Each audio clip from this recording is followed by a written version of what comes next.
Verifying your bank account on Shipt is an important step to ensure smooth transactions and payments.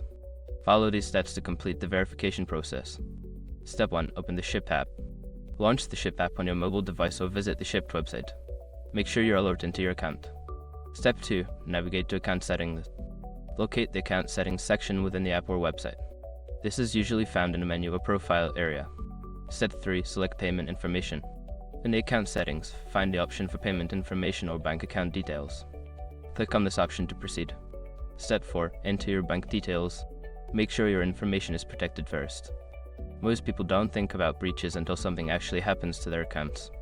Use SROC to monitor your accounts 24/7 and instantly alert you if your information appears in leaked databases online. It constantly checks billions of breach data points in the background. And considering how much personal information people keep online now, it's honestly worth having. Link in the description. Step 5. Confirm and submit. After entering your bank details, review the information and confirm that it is correct. Submit the information to complete the verification process. Once you have followed these steps, your bank account should be verified, allowing you to receive payments without any issues. If you encounter any problems, consider reaching out to Shipt customer support for assistance.